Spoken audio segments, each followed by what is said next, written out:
You all right over there? I'm good. I'm just a little sick right now. So, as one of my favorite YouTubers used to say, Slipgator, he'd be recording a video. He'd be like, back up.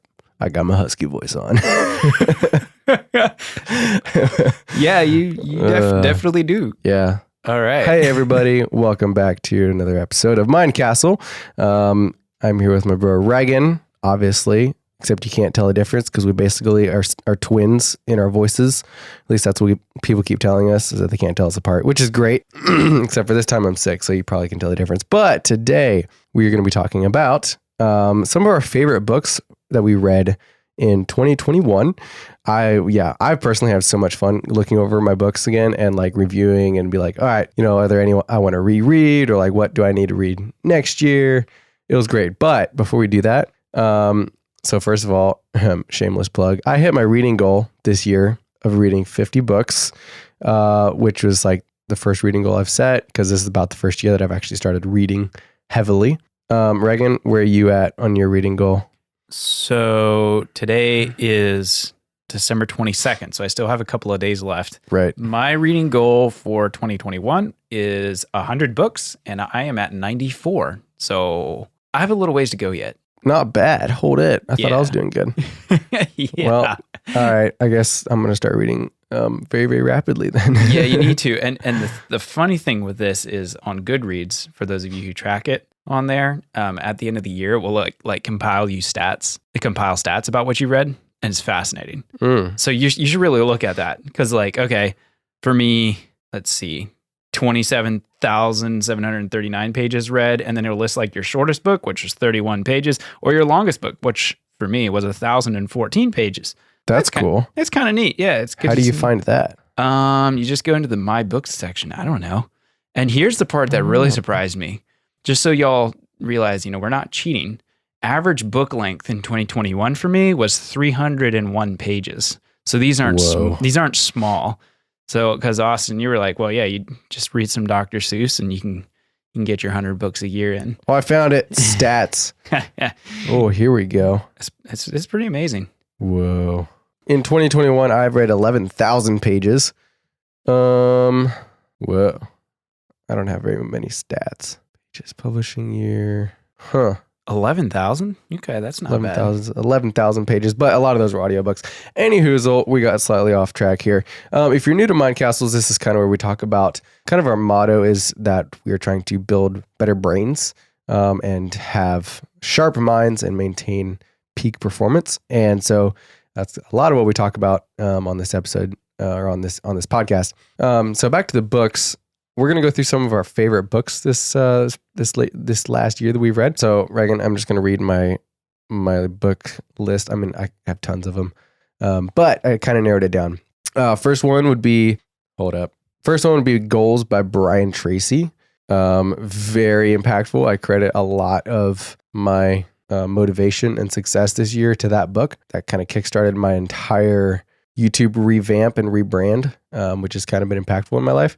So that one is really cool. Next one would be Elephant in the Brain by Kevin Simler.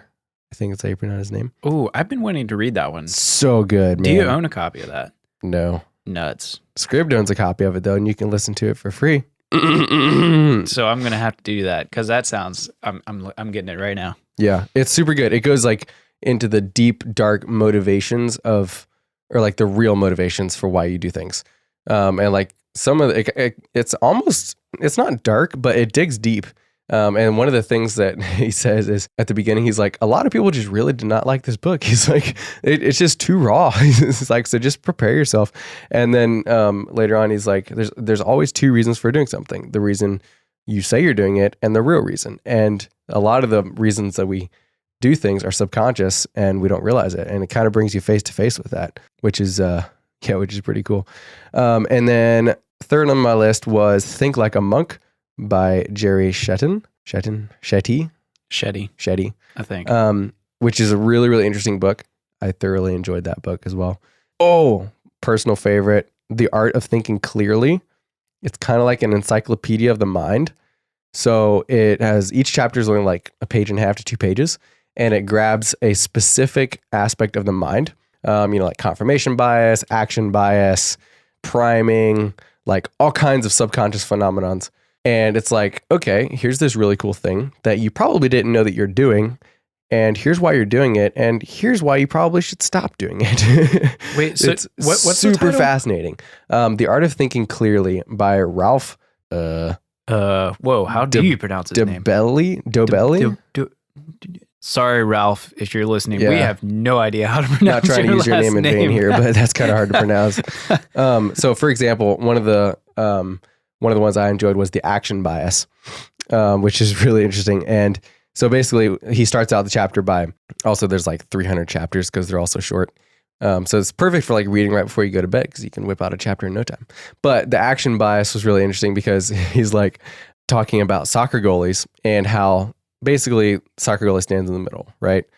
And when a penalty kick gets kicked, usually it's about 0.3 seconds. The soccer goalie has to choose which way he's jumping before the kick because he doesn't have time to react. And so it's like a third of the time it goes left, a third time it goes in the middle, and a third time it goes to the right. So the goalie has just as much of a chance of blocking the ball by just standing in the middle and waving his arms. But no one ever does that because it looks stupid if you just stand there and don't do anything. So they almost always would rather dive in the wrong direction, even though, you don't cover as much territory that way.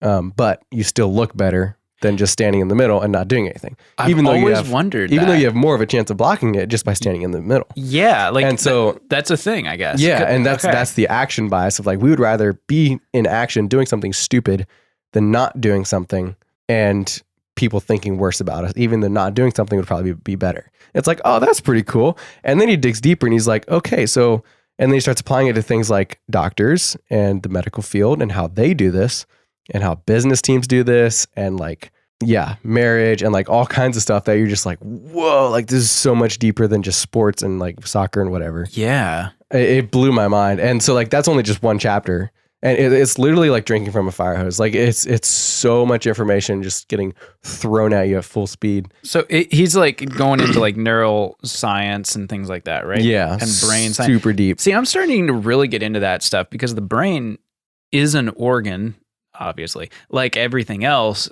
except not. Like it's the most complex 3 pounds in the universe. Right. And we have very, very thin slices of understanding of how it works. And the more we can learn is like really, really helpful because anyway, yeah, figuring out how we all tick, which is one of the reasons we do this podcast.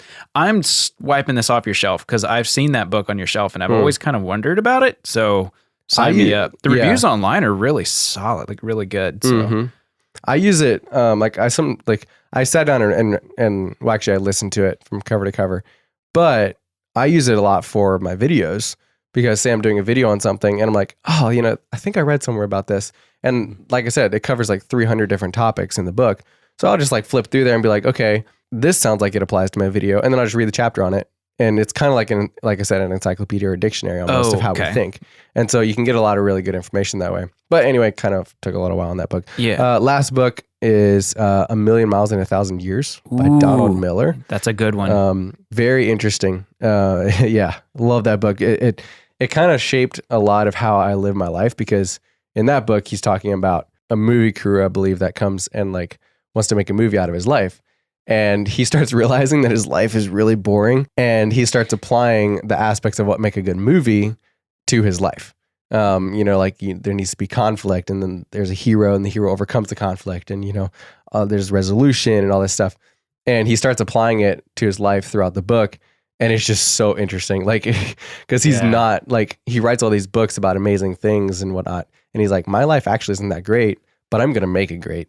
And he starts living his life that way. And it's just, I don't know. I loved it because it really kind of hit me home because that's kind of what we do in a way, like we make videos, we do podcasts, we talk about stuff a lot and we are very like, I think we have pretty great lives personally. But it can be a challenge of like, okay, am I actually pushing myself and living the things that I'm talking about? Or am I just, writing stories about it or talking about it versus like, am I actually still pursuing a lifestyle of that? And like, am I living a life that someone would want to watch? I don't know. I just thought it was kind of cool. So there's others that I have obviously, but those are my top 5. So what are your top 15? Because you have way more books, I'm sure. Yeah. So while I drink my super bougie black tea from Paris? England. England. England. Oh my. All the Brits are going to be. How dare you? It can't be so from good. Paris. No. My bad. No, Sorry. No. Anyway, no.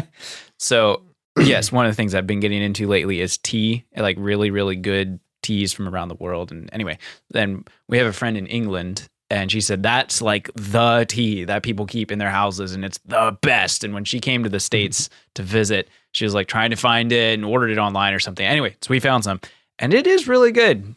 Black tea. Gotta have me some. Anyway, so yes, my list, which I'm still working on, I'm turning it into a newsletter and a page on my website. So hopefully by the time this is up, this is done. But this is my list. Man, it's long. Okay, so I read widely. So some of these are kind of all over the place. The Productivity Project by Chris Bailey, which I think we'll come back to. That one's really good. 12 Rules for Life by Jordan Peterson. Oh, I've been wanting to read that all year. You haven't read it yet? No. Okay, so let's just talk about Jordan Peterson for a second here. Yes, let's. So Jordan Peterson is an interesting fellow. At this point, he's not a Christian that I know of. Nope. But he talks about religion and the Bible specifically in ways, even though he's not a Christian, in ways that have helped me understand that belief system way better.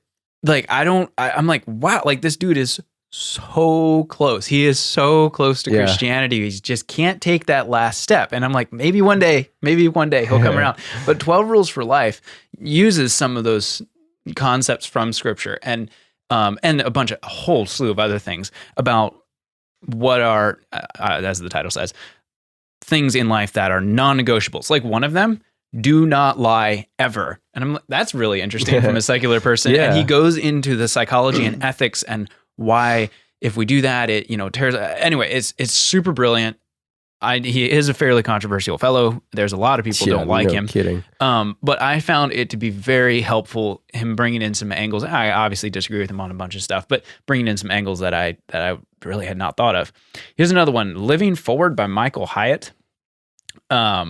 Hugely, immensely influential book that came out a few years ago about basically sitting down and planning out how do you want your life to look when it's over, basically. Oh. And making what they call a life plan and what are the goals, short-term, long-term. This sounds kind of basic and cliche, but it's so much better than that. So they're professional business coaches. The guy actually ran Thomas Nelson Publishers out of Nashville. So cool. Bible, it's the largest printer of Bibles in the world. And the stuff he learned from that, and they put it into this book. It is phenomenal. It's a short book, totally worth it. Go on Amazon right now, buy it. Atomic Habits by James Clear. Ooh, I thought about mentioning that one. Yeah, I'm actually reading it for the second time right now, and we need to do a whole series of episodes on that, so we're going to save that one. Jesus and John Wayne by Kristen Kobes Demus or something. I'm sure I destroyed your name. Pretty much. I'm sorry, but it's so good.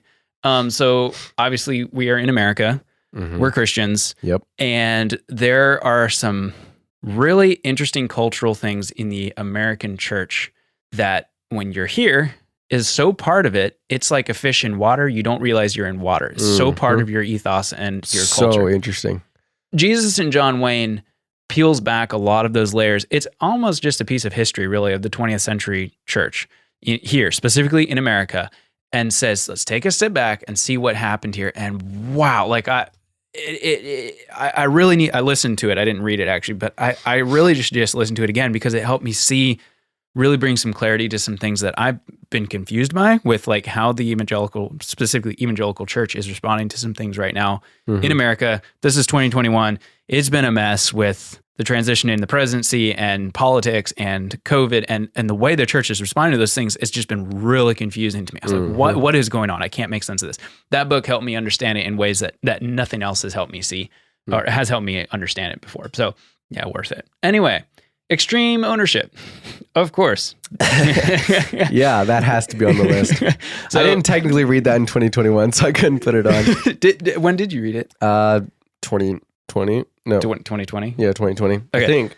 So I've read it 3 times. So good. Once in paper, once in audio, and then on paper again. I actually used it as the basis for a class that I teach at one of our trainings for a nonprofit, actually. So if you've been in any of those trainings, you've probably ran into some of these concepts. We just need to do a whole episode on it. We really should. It is really good. Now, obviously, these are ex-Navy SEALs. So Jocko Willink and Leif Babin were SEAL Team 5 or 3, I can't remember, in the Battle of Ramadi in Iraq in the mid-2000s, and did a ton of missions and learned a ton about leadership, especially in high-stress scenarios. And it's basically what they learned boiled down into a single book. And it is really good. Obviously not a Christian book, but it's worth your time. Deep Work by Cal Newport. We talked about this one on a previous episode, I believe. Yes. Episode 2 or 3? I think. Yeah, somewhere in there. Something. Probably 2, I think. So go listen to that if you want more. Pick it up. Read it. It's 100% worth your time. So good. All right, so here's one. I was not sure about this one, actually. The 4-Hour Work Week by Tim Ferriss. That's a book I'm going to read in 2022. Yeah. Cannot believe I haven't read it. It's been sitting on my shelf. Anyway. I actually waited a long time to read that. It's kind of a classic, and it's a bit dated, but the principles in there had a profound impact on me in 2021 because one of the, as the title says, 4-Hour Work Week, we tend to just go frantically from one task to the next. We're just busy all the time. And you say, okay, let's step back. What are some ways we can not do that and actually live the life we want to live? Now, he's coming at it he's not a Christian, very secular, so that you can, basically retire early and do whatever you want and just have fun all the time. That wasn't the part that helped me. The part was the principle of stepping back, building systems that will operate without you so that everything isn't weighing on you and you can actually get some space to breathe and think about, what am I trying to do with my life? Right. And so directly as a result of that, was the reason that Trish and I, my wife, took our first sabbatical ever. And we decided to do one of the concepts he said in that book, which is literally disappear from your job for an entire month and see how things work. And to do that, you are forced to build systems and principles and things that will function well without you. So I had to spend a lot of time building the organization I'm part of to function well without me, which is good. If you're a good leader, that's what you want. You want the organization to not be weighing entirely on you because it's so much bigger than you. So it was really, really good experiment over a couple of months of trying to build these things out. And it did end up working out. And we spent a month out and vanished and hanging out in the Alps and meeting new friends and traveling. It was amazing. And I bet coming back, your view of everything you've built was totally different. Oh yeah. And clear. Yeah, I came back in and they're like, oh, cool, you're back. Yeah, no, it worked great without you. Like we were, we just kept right on rolling, stuff happened and systems were in place and, anyway, so I'm planning on doing that more. Each year we're planning on taking 2 weeks and just doing that where we just vanish. That's awesome. And once you build that system, then it's there. Exactly. Yeah. And if you wait to build that until it's huge, the system is huge, I mean, it's going to be so much harder versus if you start building it now slowly as you go. That's impactful. Anyway, sorry, continue. Well, and then the people that are making things happen without you are it enables them, empowers them to start making decisions, and it frees them up to actually do their jobs without constantly having to, well, do we have permission? Can I do this? It's actually a way of empowering people on your team. If done properly. Anyways, moving on. We already talked about this on episode 2, I think, but Unlimited Memory by Kevin episode Horsley. 1. Episode 1? Okay. All the way back. So go back and listen to that one. That was a good episode. All right. Sorry. Biased. Yeah. Yeah. Unlimited Memory is really, really good about using our brains to remember things, which is kind of important. Yeah, exactly. Simply Christian by N.T. Wright. Probably the single best book I found under 300 pages that says this is what Christianity is and what it means. So good. Again, don't agree with him on everything. He's a British Anglican, so he has differences in some areas. But okay, here's another one. I'm not even going to try to pronounce his name. I've looked it up on Google multiple times to try to figure it out. Still can't get the accent right. The Gulag Archipelago by Alexander something. Arguably one of the most impactful books of the 20th century. It's dark, it's evil, it's sad, it's barbaric. It's basically all the horrible things that the Soviet Union did from 1917 to the 1950s-ish and the World War II era. Oh, wow. Yeah, it has really changed how I look at history and the world. So everybody should read it. It's a hunk of a book. It's 500 pages or something. I got the official abridged edition. The original is like 2,000 or 3,000 pages. Yeah, it's huge. It's so worth reading. It's really, really bleak. So I can only do a few pages at a time, honestly. But it's stuff that we got to know. I literally believe that it should just be required reading in high school or something, because there's so much about the 20th century that we just have forgotten. Yeah. And this was something I literally didn't know existed. And I'm like, how did I not know that Stalin killed like 25 million people? Wow. You just made them disappear. Hitler was bad, but like that's like bad.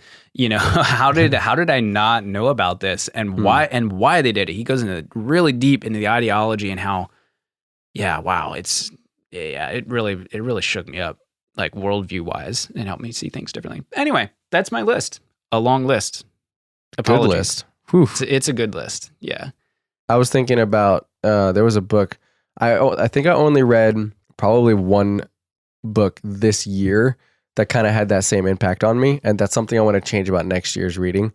Like this year was very much digging into like my YouTube channel's vision and goal of helping people be better, like helping people create better versions of themselves. Like as in, we can't be the best possible version of ourselves, but it's our job to continue to grow and learn and change and become better people and human beings so that we can do our jobs most effectively on this planet.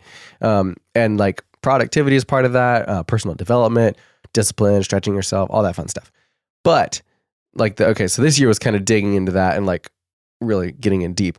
So next year I want to keep doing that, but I want to dig wider into other genres. And I did that for the first time. Like I read one book that really, really stretched me. It's kind of like the Gulag Archipelago. Like the way you describe that is similar how I would describe it, except not nearly as deep because I'm not used to reading stuff like that.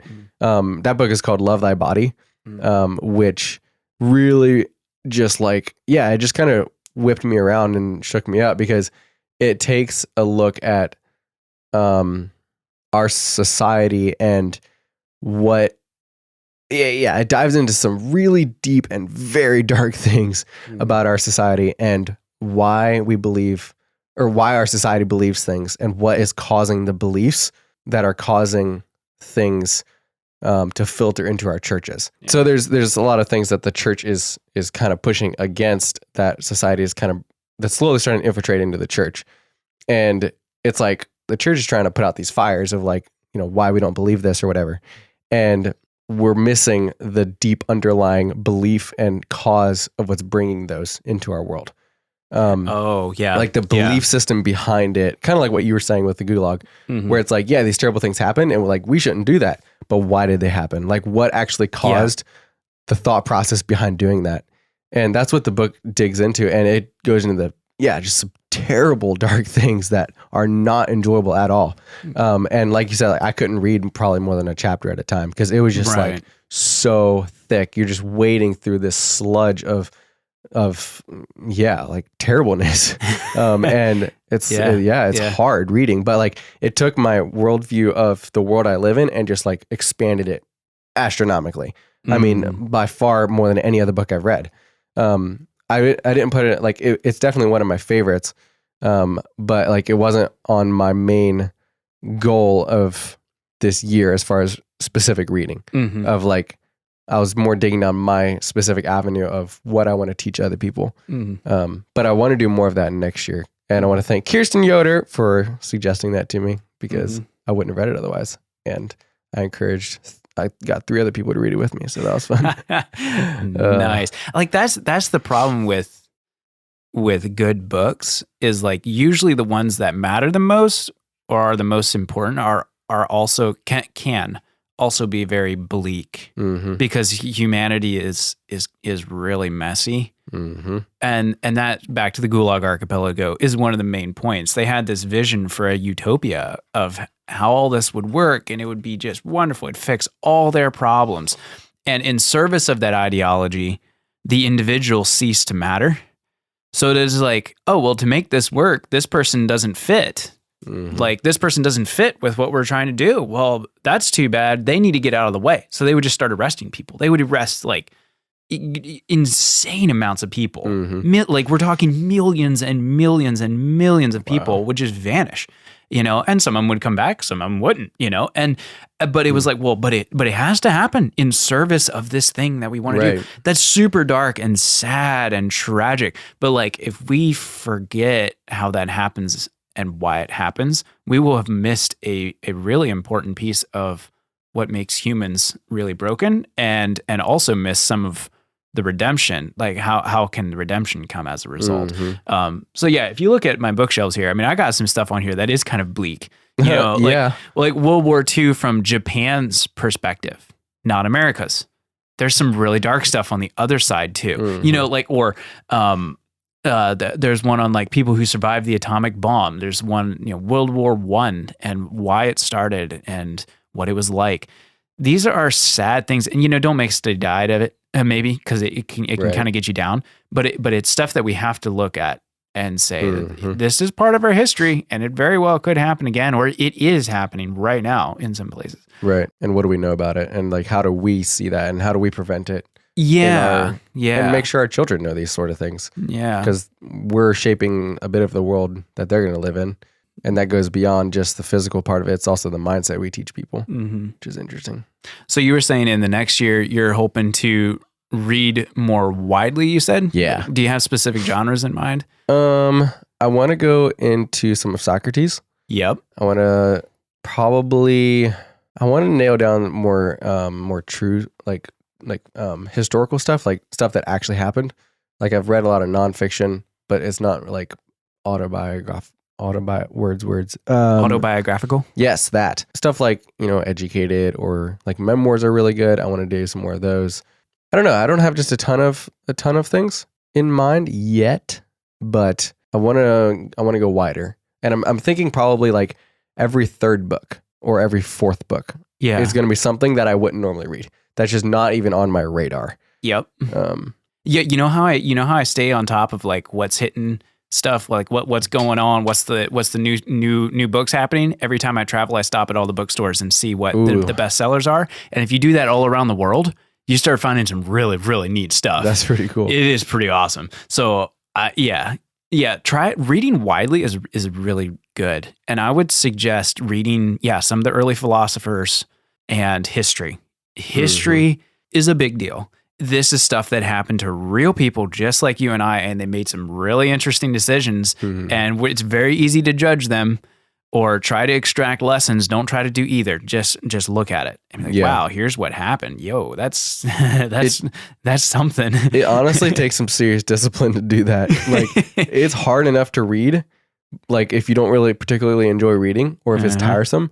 So, a lot of people pick books that they know that they'll enjoy. But if you pick a book that's like, it's hard reading, it's hard to get through it, and it's about a subject that's hard to listen to, it's just hard, man. And so I'm going to try to be more disciplined this next year. Yeah, but history is fascinating because it's stories.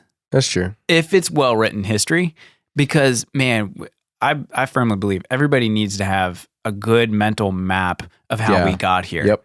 You got to know how we got here. And there's some stuff about the history of our country, about the history of the world, I didn't realize, and I started reading more deeply into that this year. I was just like, man, I probably should have known this stuff before. This is kind of important. I can't wait to see what your kids are reading someday. It's going to be amazing. It's going to be rough. It's going to be amazing. They're either going to love it or hate it. You okay? I'm good. Okay, don't die. All right. Trying not to. Okay. Well, we should probably wrap this one. Yep. Good stuff. Yeah. So make sure you follow our Goodreads in the show notes. We have all of these books posted and a lot more of our other ones that we did not talk about. You can also find those on our websites. So a lot of times we'll send out newsletters or do blog posts kind of reviewing the books or something we took from the books we've read or just lessons we've learned. So make sure you check those out. You can find us at reaganschrock.com and austinschrock.com because it's easy to remember that. Yeah, thanks for tuning in, and we're going to end this one and start recording another one for you. So come back next Friday. Yeah, Friday. Friday, yeah. For another episode of Mind Castle. Dun, dun, dun. Crushed it. I need to blow my nose so bad. I can hear it.